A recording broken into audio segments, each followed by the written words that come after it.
Army Maydays, welcome into this episode of Shout, a Buffalo Bills football podcast, the Halloween trade deadline edition. I am Captain Hook, Matt Parrino. I'm joined as always by Luigi, Ryan Talbot. What's up, buddy? Woo-hoo! That was good. Thank you. I really like that. Thank you very much. I appreciate that. You really brought it there. I appreciate that. Welcome into a trade deadline edition of Shout. As I mentioned, brought to you as always by Tops Friendly Markets. We haven't been with you for a couple of days. I missed you all, and we had to get back in the saddle today.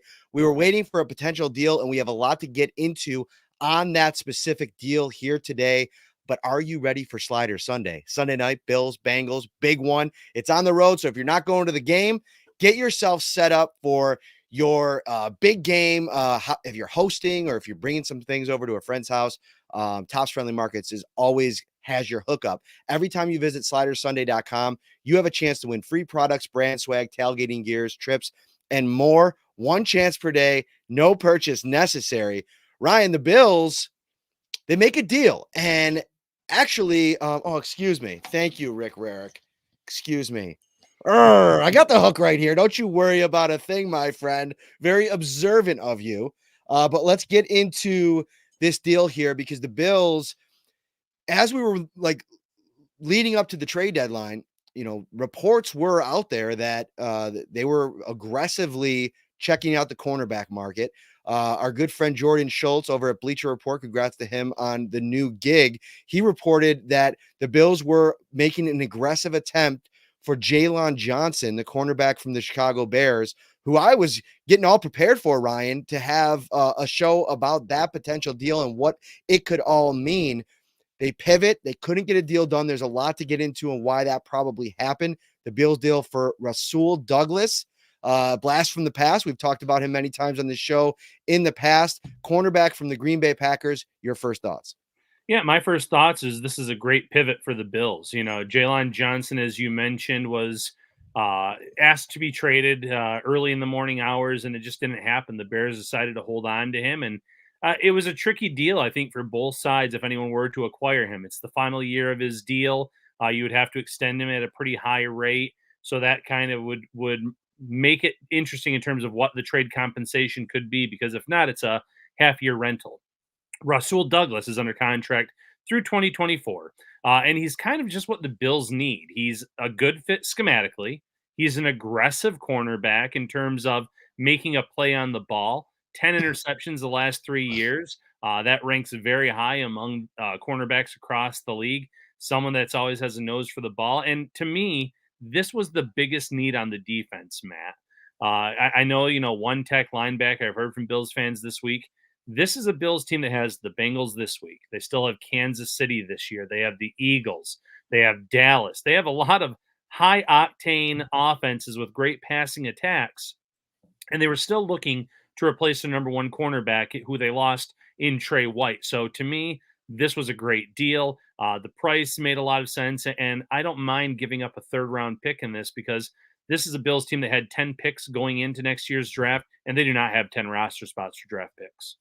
Right. I really this wasn't even on my radar. I was spending most of today getting learned up on Jaylon Johnson because it's been, to me, the big holdup in a deal for Johnson is the limited sample size of the elite production. That to me was what I was the most concerned about from a Bills end, because you trade for him, you then have to give him a new contract, and you're banking on the fact that he's going to be the guy that he's been this season moving forward. And there's a good chance that ends up being the case. And it's neither here nor there whether or not that's going to happen at this point. But you have to give up compensation. The reports were that the Bears wanted a little bit more maybe than people around the league's experts thought that was going to be the case going into the week. So when you have to make the pivot, to me, Rasul Douglas is a guy that the Bills are ultra familiar with, was in the same draft class as Tre'Davious White, probably did a little bit of work on him back in free agency in 2021 when both you and I advocated for the move, as he kind of made a jump in Carolina for a season and then really has turned into the cornerback that he's been the last 3 years in Green Bay. You mentioned the 10 interceptions this season alone, Ryan. A lot of the buzz around Jaylon Johnson was the PFF coverage grade. I mean, third in the NFL for Jaylon Johnson in total PFF coverage grade through 8 weeks.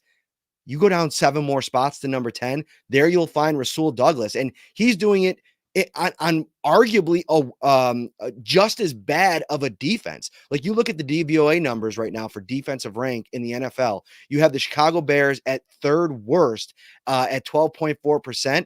Then you go to fifth worst, and there are the Green Bay Packers at 10.1%. Rasul Douglas has been playing at a pretty high level on a pretty bad team. And it's more than just the great play that you've had from him over the past few seasons. It's the leadership. So once this trade was announced, I was following some of the feeds of Green Bay Packers writers.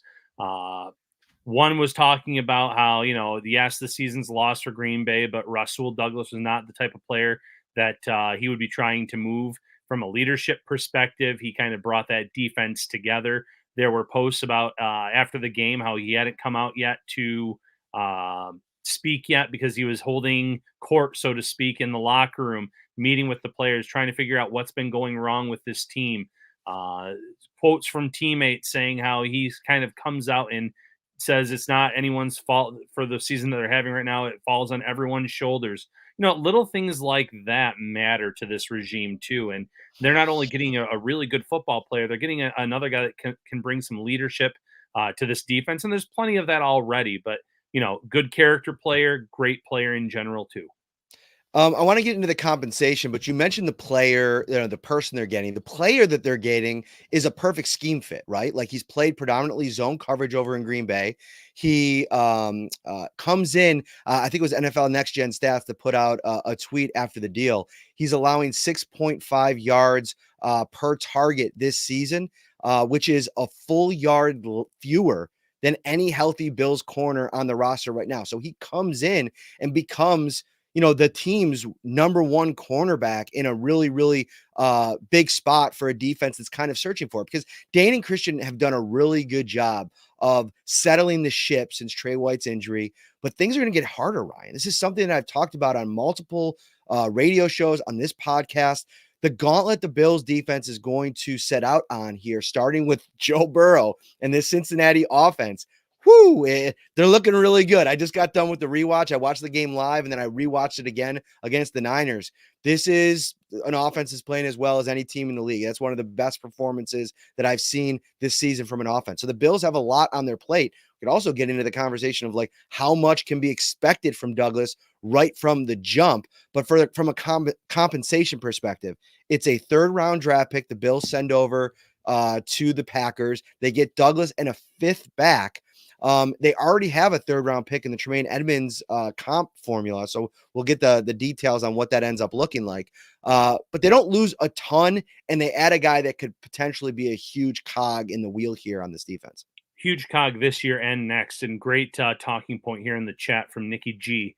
Douglas also gets targeted more because Jair Alexander's on the other side in Green Bay. So, yeah, I mean, that's another thing. He's having a top 10 season in terms of coverage, despite getting a lot of footballs thrown his way.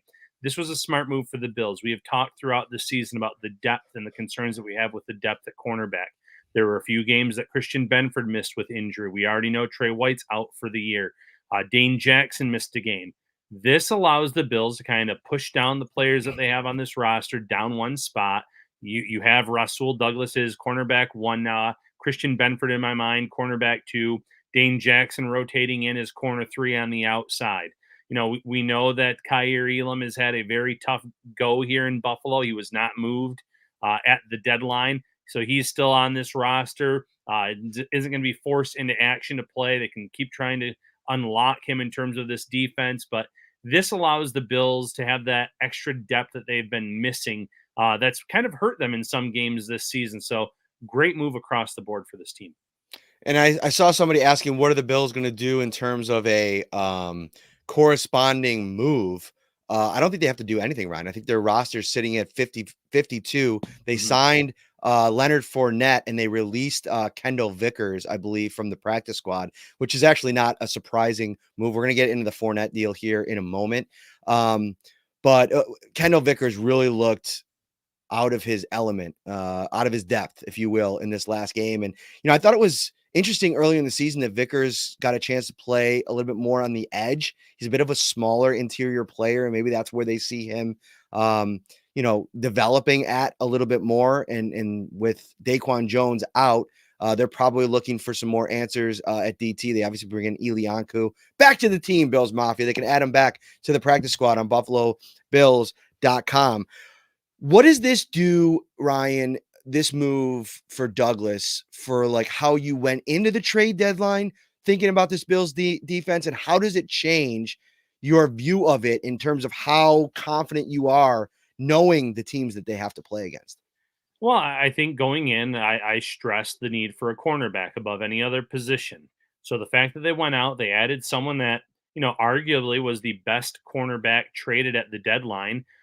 There were some big names that were mentioned as options. I don't think Surtain was ever going to get moved, minus this ridiculous multi first round pick type of deal. Johnson, the Bears decided to hold on to him. So they upgraded the position, and that was the biggest thing for them. In terms of the other needs for this team, still, yes, one tech is there. Elianku, though, has shown that he can handle that role in a, given the opportunity. I'm sure that he's going to get some chances from the practice squad to get elevated. He might even eventually get signed to this roster. There's Ndamukong Suh still out there in free agency if they want to go that route. Linebacker obviously was another need for this team. It's a concern for me when you have obviously you have a great player in Terrell Bernard, but then opposite him it's been Dodson, it's been Dorian Williams. Williams has been kind of pulled twice now in this time, but the Bills also have given some different looks now, some dime looks where you have Jordan Poyer kind of coming up and playing a pseudo linebacker of sorts. So maybe the Bills have kind of figured out how to play this in terms of, we know we have an issue at linebacker. We can't really address it. We don't know the status of Matt Milano long term here in terms of coming back late in the season, but maybe the Bills found a little fix to that. To me, this was a big move to fill the most pressing need on this team. How it goes, we'll see, because he is coming to a new team. It does fit him in terms of the scheme, in terms of what he's done in his career. But you don't want to put too much on his plate too soon. I'd like to see him out there on Sunday Night Football. It'd be a big move for this team if he was ready to go. A big move for your Buffalo Bills fan experience is becoming a Shout Bills text insider. And you could do that by texting 716-528-6727 right now. That's 716-528-6727. That'll give you a 2-week free trial. After that, it is $3.99 a month. And as always, the Shout text line is brought to you by Carrie C. Byer, attorney with the law offices of Francis M. Litra, located at 237 Main Street in Buffalo, New York. If you or someone you know is seriously injured, give Carrie a call at 716-852-1234 or check out litralaw.com. One of the things that I saw floating around out there as Montez Sweat was dealt from the Commanders and Chase Young dealt from the Commanders was maybe the Bills foregoing a move at corner and maybe investing some of the draft capital into trading for another defensive lineman. Now, I don't know what that would have looked like. I think the Bills are pretty plush with players on the edge. I mean, if you think about AJ Epinesa playing at a higher level, Von Miller, you still think that he's probably going to reach a level of consistency towards the end of the season, or at least you're holding out hope. You're believing in and banking on that. You have Leonard Floyd, who's played at a super high level, Greg Rousseau, who's an ascending player, probably on his way to a contract extension, if not in season, maybe in the offseason. So there's plenty of options. Then you have Kingsley Jonathan too. So I didn't know where maybe an edge rusher made sense. And that's where a lot of the activity, you look around the league at some of the guys that you might want to take a run at. And I just don't know if the money made sense, Ryan. The Jeffrey Simmons of the world, the Daron Payne, the Jonathan Allens of the world, like guys that of course would change the complexion of your defensive line. I just don't think the money made sense and the Bills had enough space. I mean, any move that they made, they were going to have to do some kind of gymnastics to get it to fit. And that's why I think this Douglas move made so much sense, is it doesn't really impact them too much in 2023. Yeah, where the Bills are cap wise, they were strapped a little bit. There were still moves that they could have made to make a bigger deal work. But Douglas's salary for this year is easy for them to get under the cap.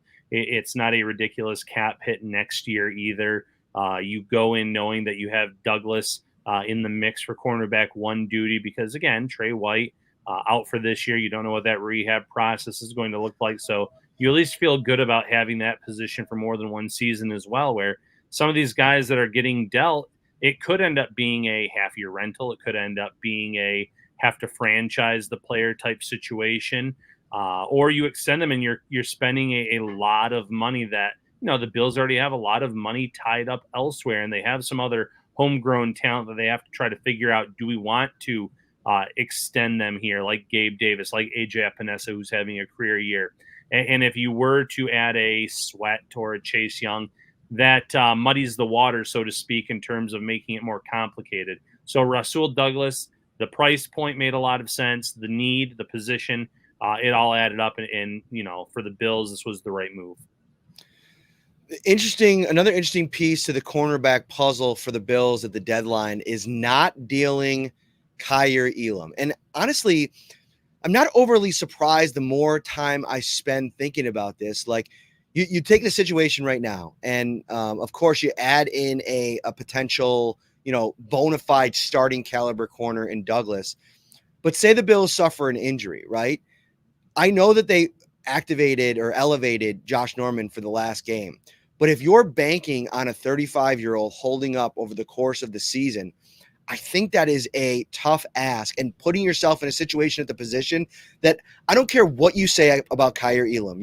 There's people that are out there strongly arguing that he's a bust, that you can't put him back out there. I thought that the move to go with Norman over Elam was illuminating last Thursday. I thought it was the depths of this whole storyline, but the story's never completely over. And I think that we could get to a point in the season, Ryan, that if the Bills get banged up at corner, Christian Benford's been hurt in the past, Dane Jackson's been hurt in the past, has missed a chunk of time. The Bills might be in a situation where they need to rely on somebody for a great amount of snaps. And as high as we are on Jamarcus Ingram, as comfortable as the Bills are with Cam Lewis and Saran Neal and kind of some of these supplementary roles, having a former first-round pick that you can lean on and go to in that situation, as bad as he struggled, the compensation would have to really be good for me to take that off of the roster, knowing the Super Bowl window and the opportunity they have this season. Yeah, and the compensation wasn't going to be good because right now, it's probably at his lowest point in his career. So any offers that were coming in were probably very low offers, and I understand that from the other team's perspective. But when it comes to the Bills, there was a clip that I can't remember who shared it originally on Twitter. It was Brandon Beane, and it was when he was talking about Wyatt Teller, and he said he kind of moved on from Teller a little bit too quickly, and he regretted it. And, I'm not saying that Kaiir Elam is going to end up being this Pro Bowl, all-pro caliber cornerback for this team the way that Wyatt Teller is a Pro Bowl, all-pro caliber offensive lineman in Cleveland. But you don't want to give up on someone, especially when their stock is this low.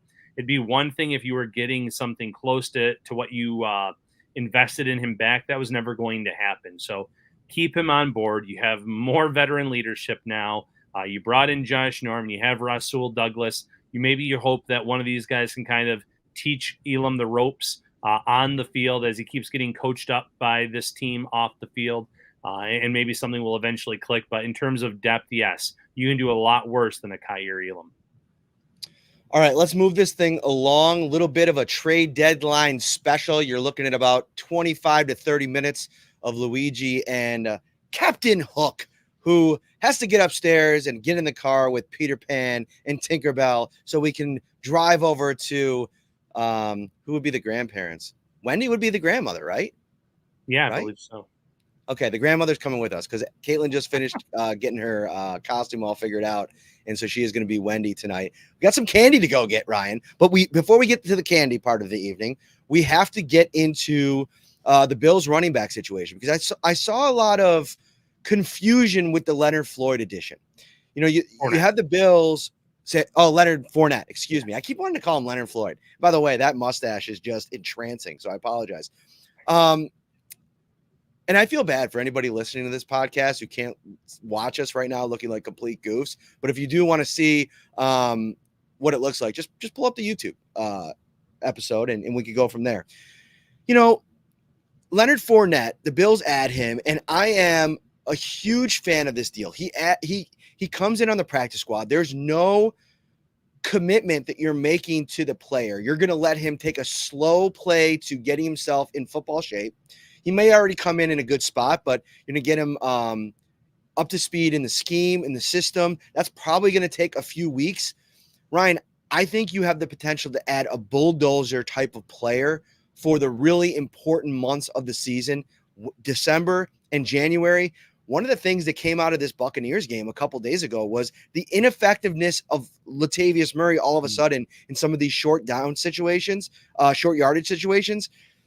I wonder if Leonard Fournette is not a move to cushion yourself a little bit to give yourself another option for some of those really physical December, January games. Yeah, and if you just glimpse at Fournette's numbers, especially last year, you might say, "Oh man, his yards per carry were down, and does he have anything left?" They were using him a lot in these short yardage situations, and he was faring pretty well. And I know that's not necessarily his overall specialty. He's a really good pass catcher too, but I agree. Latavius Murray really hit a wall against Tampa Bay on Thursday Night Football, and it's a small sample size. I know he's had a few other games where he struggled on the ground a little bit.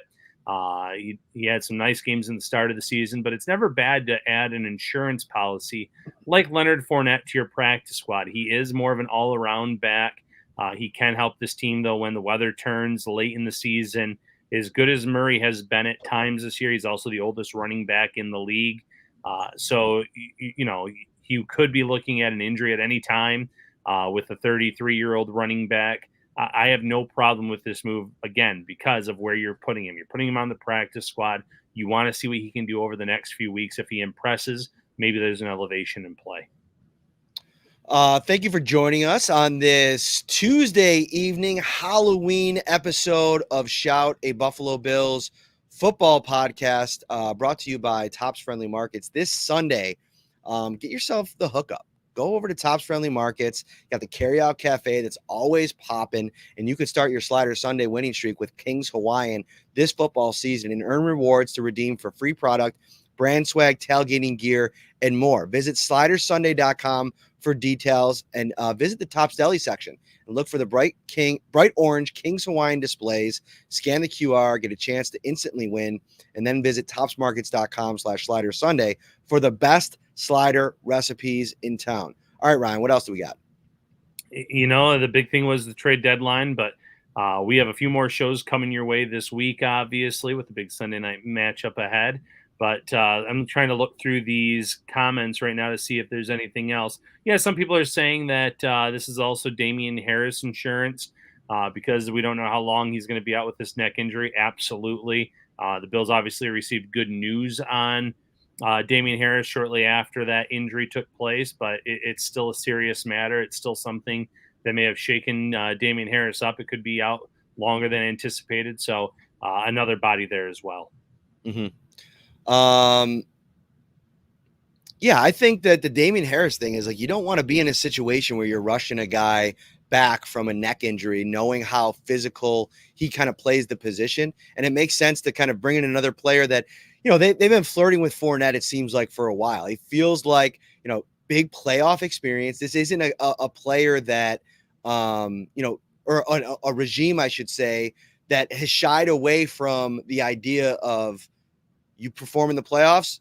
They want that in their locker room. And this is a perfect example of what they want to do. And, I think Damian Harris is all right. Well, we'll see how this plays out, see if he's available later in the season, but this is kind of insurance. Let's get into the Ndamukong Suh conversation a little bit, maybe get ahead of it, because if the Bills do end up, I think he came out and said that he's been talking to some teams, getting ready to find. He was actually working with Sky Sports in the UK with our good friend Phoebe Spector, and that would be a huge addition to a Bills defensive line that you could ask him to play the Jordan Phillips role from when Daquan Jones was healthy, right? Like, 30-40% of the snaps. He's really good against the run. Obviously older, not the same player he was in his prime, but I think he's a significant upgrade on what they have. The money's not going to be super high. And I think if you take that in comparison to maybe a trade for like a Harrison Phillips, where the money's a little bit higher,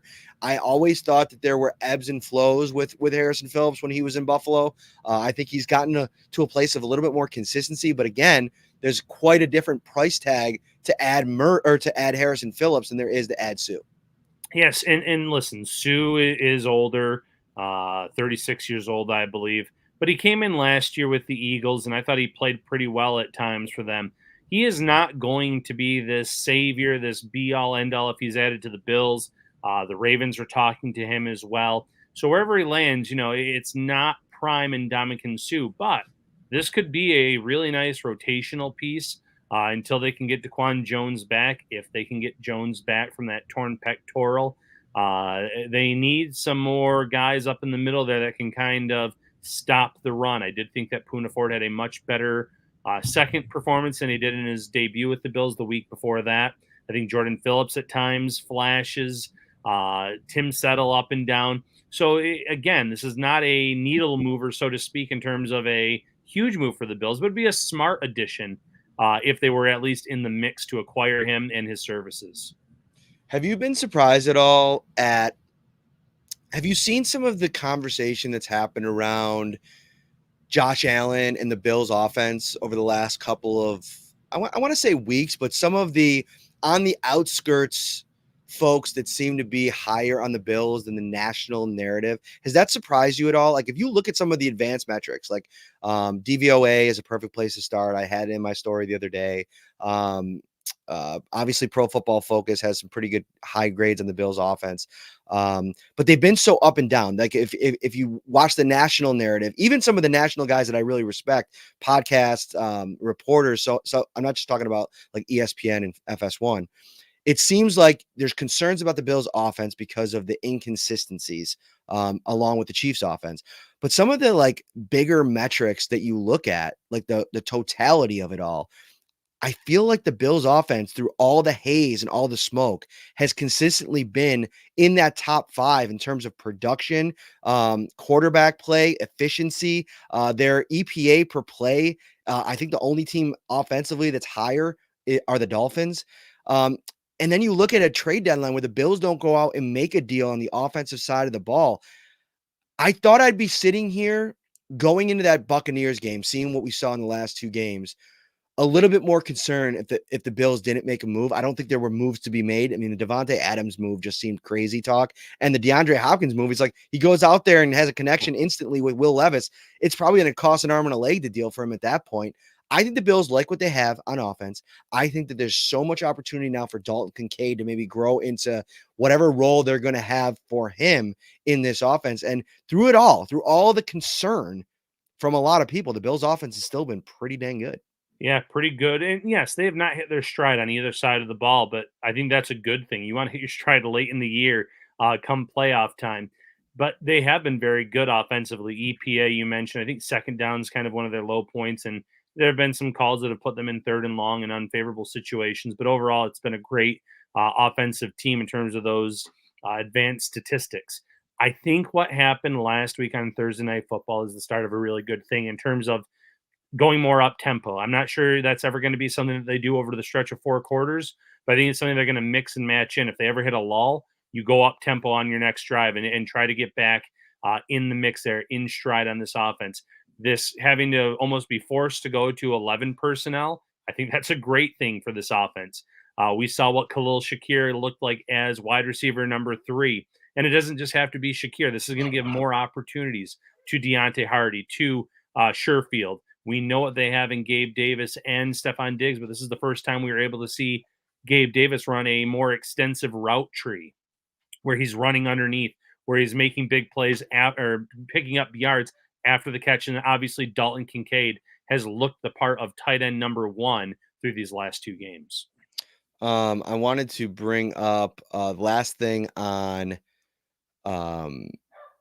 this deal on Douglas from the Athletics Green Bay Packers reporter Matt Schneiderman. He does a really good job out there, and he just wrote this on the deal. For the first time in 6-year tenure, Packers general manager Gutekunst was in position to be a seller at the trade deadline, and his sell is exactly what he did in dealing Douglas. And he's reporting a 2020 or a 2024 5th-round pick to the Bills in exchange for the 3rd. He enjoyed a breakout rest of the season en route to earning Pro Bowl votes after amassing 13 passes defense and 5 interceptions in 12 games and 9 starts. That's his first year. He had another 4 interceptions, 13 passes defended in 2022, and had been one of the Packers' most sound players on defense through their 2-5 start. By trading Douglas, hang on a second.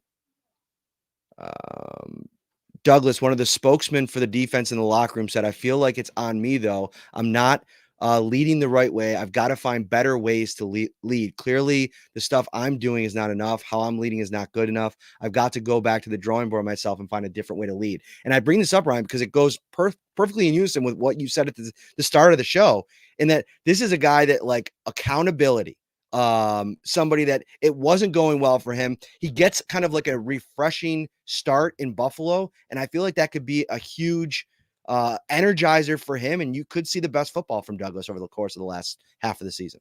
And if someone just kind of came into this podcast for that quote, you would almost say it sounded like a Sean McDermott quote. It starts with me. I'm not, doing a good enough job of this, that, or the other. That is accountability. That is leadership. That's what this team is always looking for, whether it's free agency or trade. So I think that they like the player more than just on the field, but they're getting a really good player on the field as well.